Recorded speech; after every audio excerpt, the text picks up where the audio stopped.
Javi, Rick, are you ready? I'm in Vegas, so I'm always ready.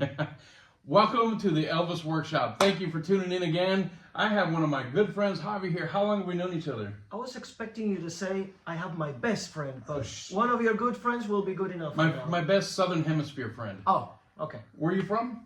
I'm from Buenos Aires, Argentina. Buenos Aires! That's how Paul Stanley from Kiss says it. Hello, Buenos Aires! So he's in town, and anytime he's in town, we like to do the videos, right? So yep, this is our second one. I know, it's been a few years since we did one. So I want to talk about something that I did recently, and then what you did last night, and then don't tune out. We're going to get into some really cool Elvis stuff. So I went to the Westgate last week. I'll put a picture up right here, and I saw Jim Croce, who is Jim Croce's son. And while I was there, a very, very dear friend of mine bought this for me as a gift for hosting her.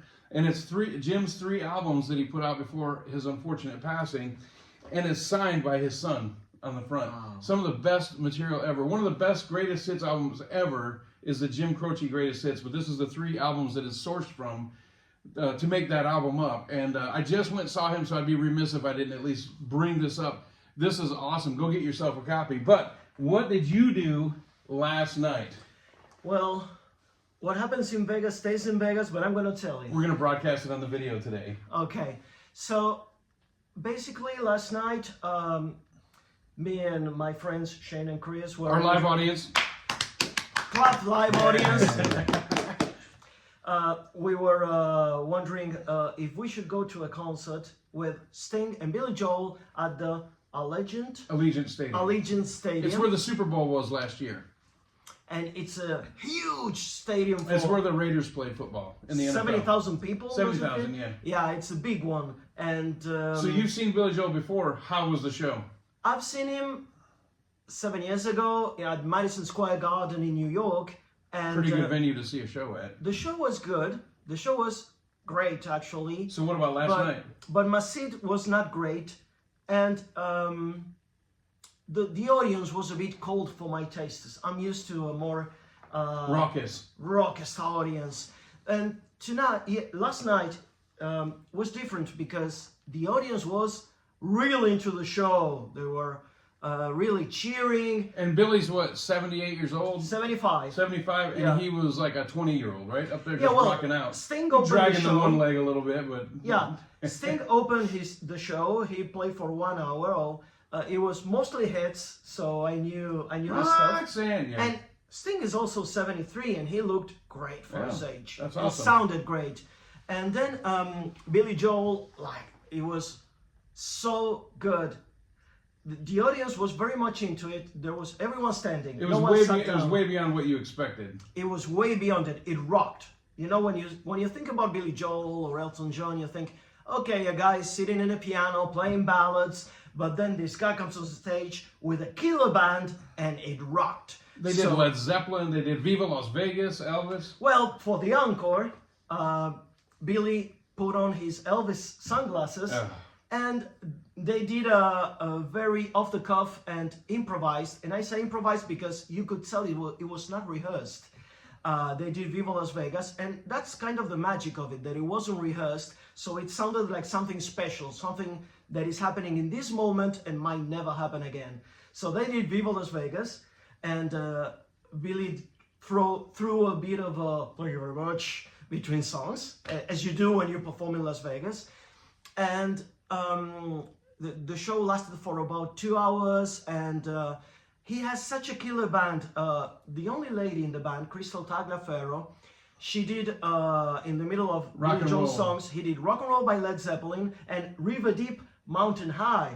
As good as Tina Turner, may I say. Nice. So that was what you did last night. Yeah. Lots of fun. I did not make it to the show. I regret it. I wish I would have gone.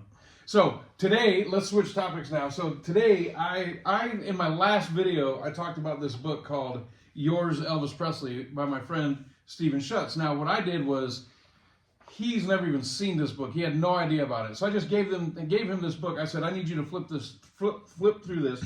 So I told Stephen in my next video, I want to bring this book up again just to get some traction on it. So since you didn't even know about this book until about 3 hours ago, I want you to just give a little brief review. And again, I have no skin in the game. I don't make anything off this. I just really believe in this book. It's such a great book that I want people to know about it. So you found out about this book about 3 hours ago. Yeah. And it's a friend of mine that put it out, and I have 2 submissions in it, so I might come across as biased. So for somebody that didn't even know about it until earlier today, what do you think of this book?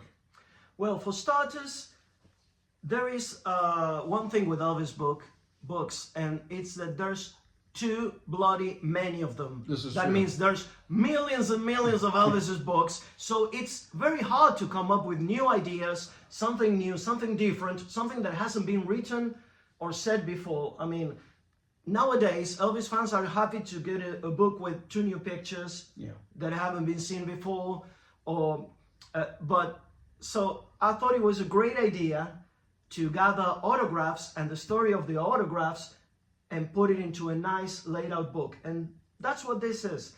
It gathers different autographs. The book tells you the story of how the autographs were accomplished. And how his signature changed over the years, and it'd be rushed or on an official document or... And also there's a lot of context to the autographs, because there's a lot of pictures of the moment on which Elvis was signing, or the person Elvis signed them to, posing for a picture. So I think it's a very nice souvenir, and if you're into autographs, memorabilia or such, I think this is a beautiful book to have in your collection. And it's so big, and again, I said this in the last video, but the autographs are literally this big on the page. So it's not, you don't open it and it's a little copy like that. They're literally like as big as the page, so you get a really good look at them, very fine detail, and it goes over all these different styles of writing, and there's different letters and all kinds of things along with the autographs. So, but quality book, right? Wouldn't you say? It's quality all over. Again, I get nothing out of this. I really don't. Rick's name is in the thank yous. Well, that is true. That is true. But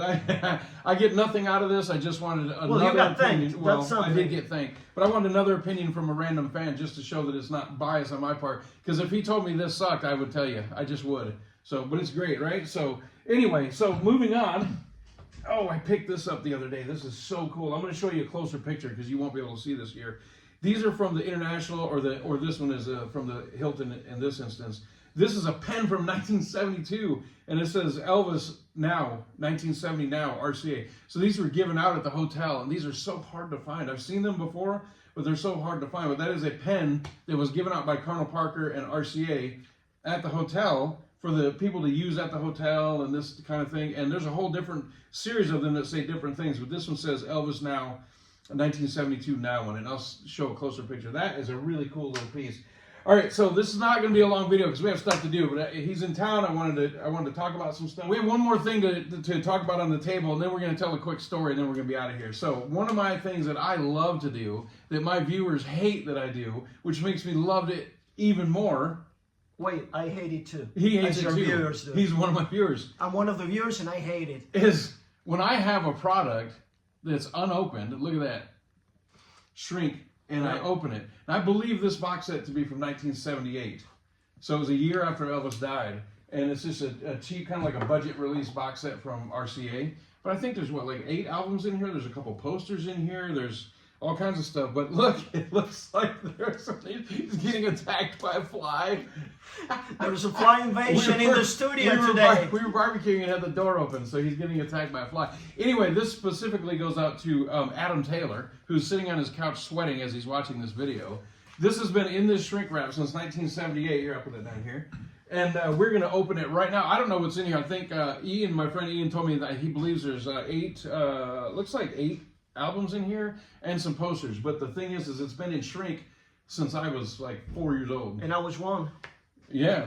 So, you want to give it a... Okay. Now the fly has turned on me. Just so you know, I'm one of those guys that when I buy something, I keep it in shrink sometimes for years because I'm waiting for the right moment to do the unshrinking and sitting down with the product and enjoying it and looking at the pictures, the books, listening to the music, all together at once. So all together now. And I wait for that special moment. It's not like, oh, a new thing arrived, I will just unwrap it. He waits for the lead singer to die in the band, then he opens it and reminisces. and I cannot get it signed if he dies. Oh, while you're opening that, tell them the quick story about your CD that you got the other day. Okay. What CD? The one that was signed that you opened. Oh, the yes. artwork. It's his story, and I have to remind him. Just throw it on the floor. You mean Friday? Here we go. I went to see the cow sales on Friday with my friends. It was great, and I got them to sign my CD. Not that. The thing that you ordered in the jewel case was broken. Oh, You ordered yeah. another one. I want to tell that story very briefly. I'm a big Badfinger fan. For those who don't know, Badfinger is a band from the 1970s, late 60s. And one of their hottest CDs to find is called Head First. And it was released in 2000. Go away, fly. It was released in 2000 as a double CD and then went out of print immediately. So I looked for it for a long time, got it at a barely decent price, and when I was about to enjoy it, crack! I grabbed the CD and it cracks in two. So that was a very bad day. I had to call the suicide line for counseling because I worked so hard to get that CD. So eventually I happened to find one at an affordable price again, and I bought it again. And when it arrived, I've noticed that the booklet was signed by Bob Jackson from Badfinger, and I didn't have his signature. So I was extremely happy that one bad thing led to a good thing, because so you got the Badfinger CD, broke it, ordered another one, and the person that sold it wasn't aware that it had an autograph. No, because it wasn't in the cover. It was in the. You had to open the booklet wide and see the autograph inside. Nice. So I wanted him to tell that story while he was opening this, and 20 minutes later, here we are. So I want to open this and see. And that was the short version. What's the short version? Yeah. All right, so yeah, I'm not going to go through all these, but yeah, there's 8 Black Label discs in here, albums in here, pretty cool. Notes, precaution. Anyway, yeah, and look at this. This is actually kind of cool. This has been sitting in here since 1978. Holy cow. Or ish. Somebody will correct me. Tell the audience how it smells. It smells old. And it's $20 for all that. You know, 8 LPs and, 8 posters? Are you going to play them? Probably not. Yeah. Just to be honest with you, I don't know. I just bought it because it was there and it was shrink, and I thought it would be good to put on my video. Hey, Adam, look at here. Oh, God. That hurt me. You're hurting me, not Adam. All right, so let's wrap it up like this. I thought this would be fun. Let's just briefly, we don't need to tell the whole story, but briefly talk about how we met 14 years ago. Oh, my. So Guys, do you have an hour and a half? No. We're going to do the fast version. This is just a really fun story. It's cool, and some fun stuff happened on this, but I was on a forum. I won't say who they are because I can't stand them, and they're still around, but there was this forum. And there Forum, you know who you are. That's right. And some people were on there planning a trip to Memphis, and I saw this guy kept interrupting the conversation. They were all running in circles talking about, we're going to get the bus on this day, we're going to be in this place on this day, and this person kept saying, well, what time is that bus leaving? Is there an extra seat on the bus? Can I get a ticket? I'd like to be. And everybody was ignoring him. Nobody would listen. Nobody would answer. So I looked at his post, and I looked at 4 other things that he had written, and I saw that he wasn't just some goofball that didn't know anything about Elvis or was a weirdo or anything like that. And I thought, man, this dude seems like he's a nice guy. Why are they all ignoring him? It was rude, actually. So I sent him a message, and I said, look, because I lived in Las Vegas, but at the time I was in Houston. And I sent him a message. I said, look, if you're going to spend all the time and money to come all the way from Buenos Aires, Argentina, all the way to Memphis, you need to have somebody with you that knows what they're doing, where they're going, and take you around, show you everything. In case it's the only trip you have, you don't want to miss stuff. So I'll tell you what, if you're going to come up there, how about I meet you and I'll take you around and show you everything? And he said, you do that? You would do that? And I said, yeah, sure. I would do that. So I said, let's plan 3 days. 1 day in Memphis, 1 day in Tupelo, 1 day in Nashville. Mm-hmm. Are you kidding? Would you really do that? So yes. What did your sister say? Well, my sister said, I think that guy wants to rape you. In the hotel room? In the hotel room. And That's true. and I asked Rick, are you planning on raping me? Because you don't know me. Why would you do all this for me? And he said, the only raping that will take place is at the gift shop at Graceland. Yes. So he flies that to broke New York. the ice, the raping ice. He flies to New York for some stuff, and then flies from New York to Memphis, and I met him at the baggage claim in Memphis, and he shows up with the flu. Yep. This was January 2010, and it was a cold winter in the U.S. So So we spend, we go out and we go to Tupelo, we go to Memphis, we have a great time, but the best part of the whole thing is we go to Nashville. And if you've ever been to Nashville from Memphis, it's about a 3.5 to 4 hour drive. And we went there, and when was it, you said? January 2010. January 2010. So we drive, and I tell him, hey, would you like to go to RCA Studio B, where Elvis recorded about a third of his entire catalog. Roy Orbison recorded there, the Everly Brothers, like anybody that's anybody. Dolly Parton made her name in there. All these people recorded in this one little single room studio in Nashville. And he said, oh, I would love that. So we drive all the way from Memphis all the way to Nashville, and we get there. We have to go to the Country Music Hall of Fame, then we take a bus to Studio B. That's how it works. We get to the Country Music Hall of Fame. There's this big, giant, huge building, and there's really nobody there. And we walk up the steps, and I thought, man, maybe we're just a little early. And I go to grab the door and pull it, and it's locked. And I look down, and there's this little print on the door, and it says, like it's something like January and February on Wednesdays and Thursdays closed, or some weird thing. And we happened to be there that very day. And it was like, they're open almost every other day of the year, except for like these 2 or 3 days out of 2 months. And we happened to be there those days. And so it was closed. So we couldn't get to Studio B. You cannot go over there. So I told him, man, what a drag, what a bummer. I said, how about this? Let's just drive over there. We'll get some pictures outside, and we'll just look at the building at least. We're already here. We literally drove all the way here just for this one thing. So we drive all the way over there, and there's a door on the back end of it there's a hallway, and there's a single light bulb on in there. And so we look in there, and we're just looking for a minute. I'm like, damn, this sucks. And while we're standing there, the side door opens from the side of the studio. And I said, look at that. There's this woman over there in the building. So we ran over there, and he's wearing a shirt. It's a black shirt that says, I Heart Elvis on it. So we run over there, and we talked to the girl and said, hey, and I've been there, so I know where she's at. She's literally in the studio, right? And we're standing there, and we're talking to her, and I said, hey, he's from Argentina. He's a huge Elvis fan. They're closed. We're going to drive all the way back to Memphis. Is there any way you would just open the door and just let him peer in so he can get like a mind's eye view of what the studio looks like? No. I said, wait, are you telling me you're literally in the studio, I'm 2 feet from you, and you won't just open the door to let him look? No, I'm not going to. You can't. She said, you're never getting in here. There's no way you can't even look in here. She's kind of snarky and rude, right? She was a little bit rude. Yeah, she said, come back when the studio is open and buy your ticket at the Nashville Country Museum. So I said, there has to be a way. I said, don't you have a boss or somebody? She said, well, this is a part of the school, which is on the 2nd level. You can't come in here. She goes, the guy's going to be here in a little while. His name is Luke, but he's not going to let you in. I said, okay. I told him, let's wait. Well, we were starving.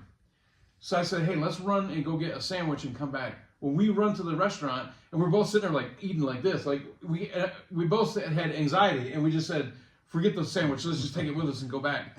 So we go back, and we're sitting in front of the studio.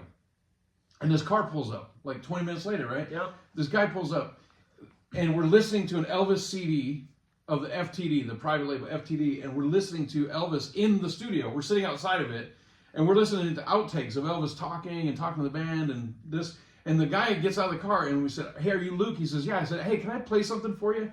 So I roll down the window, and it's Elvis talking to Felton Jarvis. And the guy says, man, I've never heard this before. I said, what do you do here? He said, well, I run the studio. I said, this is Elvis in that studio right there. And I told him the story and told him what the lady said, that we're never getting in. He goes, turn your car off and come with me. Then what happened? Then we got into the studio, and we had our own private tour, and unlimited time. We could stay there as much as we wanted. I brought a guitar with me.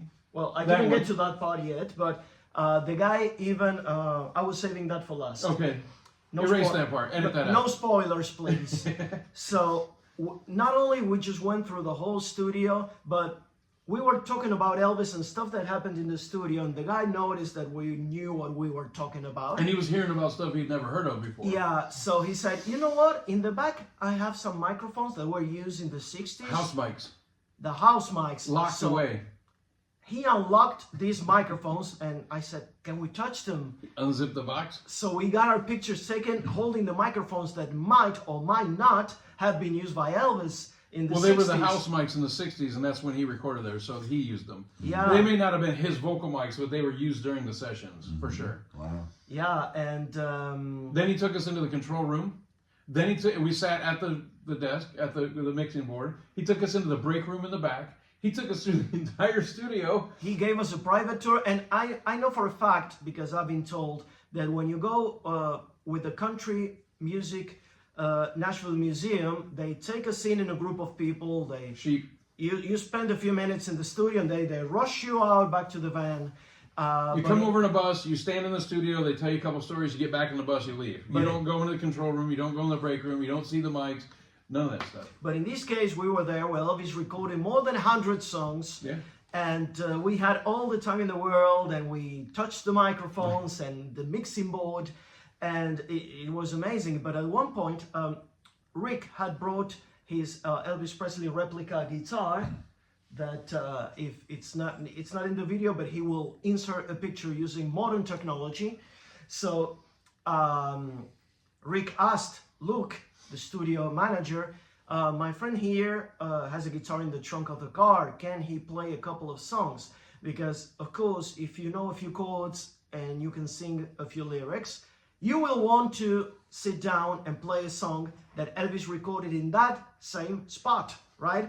So the guitar was brought in from the trunk of the car, and I sat down, and I was so excited I didn't even know what to play, so I ended up doing How the Web Was Woven, and Don't Think Twice is Alright by the great Bob Dylan, Rick's hero. And so I have video of me in my YouTube channel singing those songs where Elvis recorded them at Studio V. So all she had to do is open the door, let him just look in and just see it, and we would have left.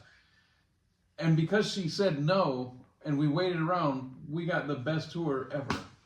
It was, a lot of stuff happened. Remember we met Dr. Nick on that trip? Yeah. And he signed your book? Yeah. We went to the Dolan Street house. Yeah. And you even asked him for a prescription, remember? You're an idiot. He's a fool. He did. I was there. Fool. He had something like a cast in his arm and said, Doctor, can you prescribe something for this? He asked Dr. Nick. Don't listen to him. He's a lying idiot. I was there. First-hand account. Anyway, then we went to Graceland. We went to Tupelo. Oh, let me say something briefly about when we went to Graceland. It was my first time in Graceland. No, I'm not gonna tell the grass part. Not the grass part. The stealing grass? We went to Graceland. It was my first time in Graceland, and Rick had been there a lot of times. But when I got there, it was getting dark, and all of a sudden I'm there at the meditation garden in front of Elvis's grave, and a lot of stuff went through my mind, and I started crying, and the tears would roll down my face. And after a while, I look at my right, and there's Rick crying too. So I made him cry with my crying. Then he also sat in front of the gates with the guitar and sang "Burning Love" on the sidewalk. Yeah, I did a mini concert. He also sat on the porch at the birthplace. The porch swing in Tupelo. I sang Blue Moon on that one. Blue Moon, yeah. That was fun. Yeah. And we, driving down the road, we made a video of ourselves singing, right? We have a couple of those. It was so much fun. We had a good time. So we have been friends for 14 years. No raping going on. And the raping did not happen yet. Only in his wallet. Yeah. But anyway, it's been a few years since he's been on the channel, and the last 2 times he was here, I was actually really, really ill. I was really sick. And we went to some concerts and stuff, but I just wasn't feeling up to it, and we didn't make any videos. So. You know when you fly from Buenos Aires to Vegas and you don't know if your host will survive the whole trip? That was what happened to me. I was definitely Rick was ill. sick. I was definitely ill. So we didn't make any videos, but now you're here, and you're leaving actually tonight. So we wanted to make a quick video. So welcome back to the channel. Thanks for stopping in. Do you have anything else to say? You want to say hello to any of your Buenos artists? If you go to YouTube and you look for Grass from the Grave of Elvis Presley, you'll find a video you will hate. Things you do when you're young and inexperienced. He's still grass from Elvis's grave and about got himself bounced. People were not happy about it. Yeah, I got a backlash from that video. I was the most unpopular person in the Elvis world for a while. I instigated. I put him up to it. Yeah. No, the thing is that I have friends in Argentina who They'll never went to Graceland and probably never will. They don't have a US visa. They don't have the means or the money to come here. So they said, can you bring me some grass from Elvis's grave? So what can you say if you're lucky enough to be able to be there? You just get a Ziploc bag, grab some grass and put it and steal it. And of course we made a video of it so that my friend knew that it was the real deal, not some grass from from the square near my home. It was the real grass from Elvis's grave. Yeah. And that video went all over every message board. Yeah, we gotta kill that man. The most wanted list had my face how on. dare you desecrate the grave of... No, that was when, and then for the picture, well, that was even worse. It was so funny. The thing is that there was this tiny little fence in the meditation garden. He stepped over the fence. And I wanted my picture with Elvis's grave really, really bad. So for one tiny second, I stepped over the fence, kneeled down by Elvis's grave to pay my respects, and Rick took the picture. And then everyone says, he's sitting, dancing on the grave. He's desecrating Elvis's grave. He's sitting on Gladys's grave because of the angle of the picture. You could. He was just squatting down. Yeah, I was squatting down, but someone could have said that I was sitting on Gladys's grave. So even Marty Larker wanted to kill me. God bless his soul. I don't mean to laugh so hard. I just remember at the time the controversy, and now it's kind of blown over. You'll probably get some new hate mail after this, but at the time it was the anger was palpable. I was young. People wanted him dead. Yeah, you know when you're young and you do stupid things. Well, I still do them, but I was even younger then. It was 14 so years funny. ago. Well, do you want to say anything to your Buenos Aires fans? Tell them that you're here. You can speak in Spanish if you want. To my Buenos Aires fans, the 21st of December, I'll be performing with my band, the Electric Hybrids. We're going to do a show with 1960s and 1950s music. I'm the frontman. I sing, I play guitar, I tell funny stories. And you're all welcome to come. We're going to do the Jingle Bell Rock because it's the last show we're going to do this year. You know what's funny is he's doing this big advertisement for his own show, talking all in English to people that only know Spanish. Now, some of them know it. We can add subtitles. I think YouTube does it automatically. Oh, maybe, yeah. Yeah. For you. So, that's it from me. All right, look, quick video. We just wanted to say hello. I just wanted to make a video while he was here. We didn't really even have much big content. Where's the dog? What dog? The hound dog. You're an idiot. If you don't like this video... You ain't nothing but a hound dog. All right. Yes! We'll see you next time. Thank you for tuning in. Check it out. You ain't never gonna rabbit and you ain't no friend of mine. Thank you for watching. If you don't like the video, then you ain't nothing but a hound dog. Yes, you are. See you later.